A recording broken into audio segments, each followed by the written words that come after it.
Welcome. In the second lecture on the curves, I am now going to discuss the circle here.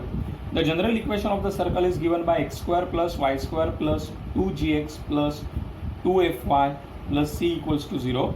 The center of the circle is given by minus g comma minus f, and the radius is given as square root of g square plus f square minus c. Okay.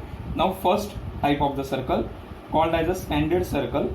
Standard circle is a circle which which center lie at the which center lie at the origin, and the radius is r. Equation is x square plus y square is equal to a square. So it's very easy to give.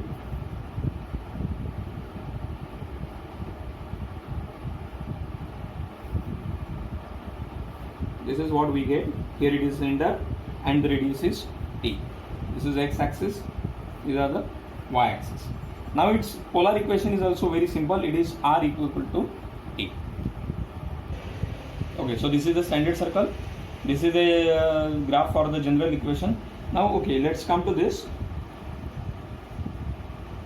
Here you can see the center is lying on the x axis and the circle is passing through the origin. Now here also the center lie on x axis and passing through the origin, but you can see here the center is to the positive x axis and here the center is to the negative x axis. It's a very easy to identify the equation of this circle from here. When the circle is passing through the origin and center lie on x axis, it means these two terms are not present. That means y and c is not there. So your equation would be x square plus y square plus 2gx is equal to 0.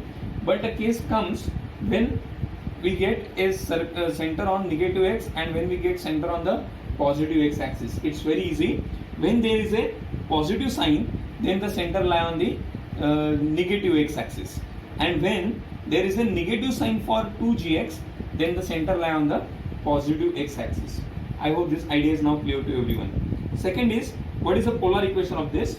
For this it is 2a cos theta.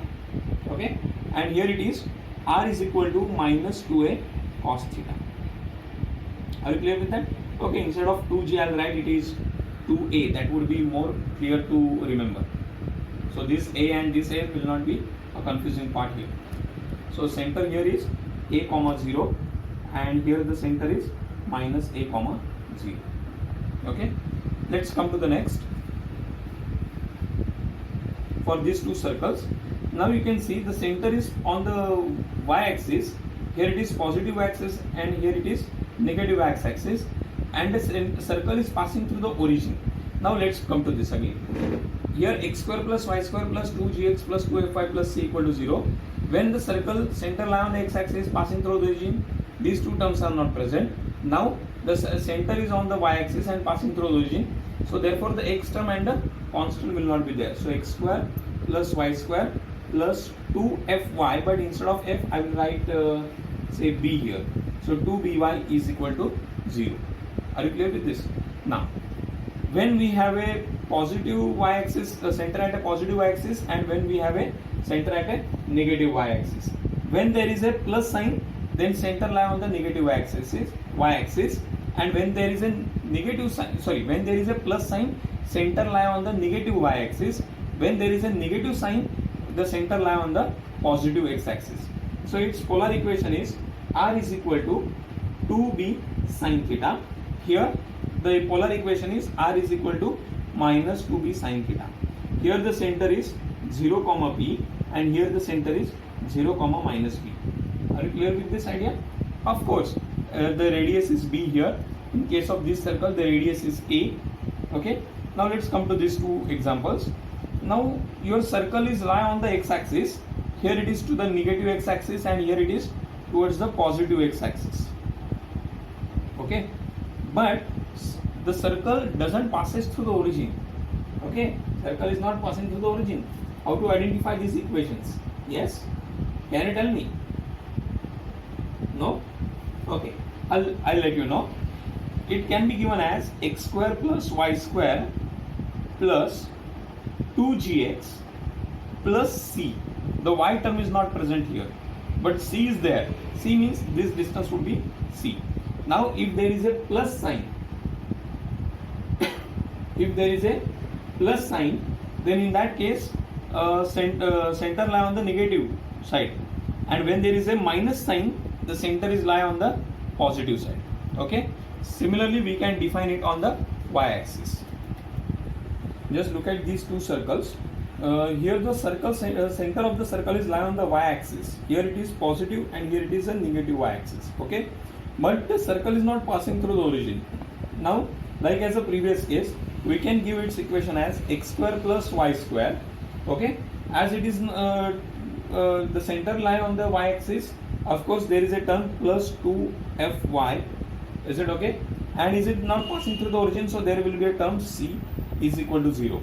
Now, when we can say the center is lie on negative y and when the center is lie on the positive y-axis. When it is on the positive y-axis, there has to be a negative sign with the 2f. Okay, when it is on the negative y-axis, there has to be a positive sign, means positive sign with this particular term. Are you clear with that?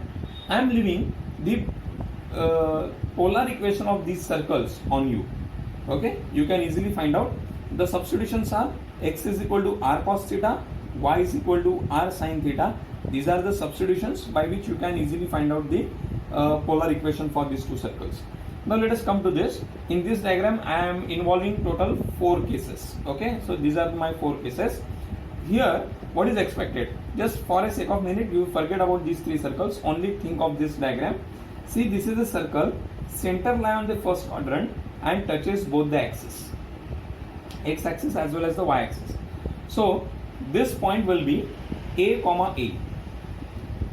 Now let us come to these 3 equations. This point will be minus a comma a, this point will be minus a comma minus a, this point will be a comma minus a. Are you clear with that? Now, as this radius is same for all the circles, ultimately your c must be a square.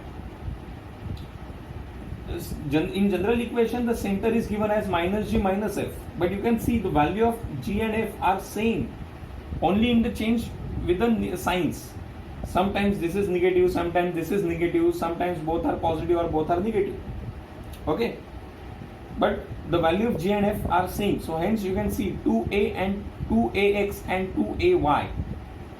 Only thing is whether the center is coming in the first quadrant or second quadrant or third or fourth is depends on the signs of these terms. Okay, so you might have heard one question in your school days, match the pairs. So I would like to give this question. If this is my first quadrant, I'll call this as I, this as double I, this as triple I, and this as IV. Let's match the pair, which circle and which equation. Okay, I'm going to leave this on you. Also, you are supposed to find the polar equations of these circles. Okay, second thing is parabola, hyperbola and the ellipse. Already you have done lot of work in this particular 3 topics in your previous schools, that is 11th 12th standards. I'm not going to list out those equations and their graphs. I suggest you to just go through with those equations, okay, and their graphs.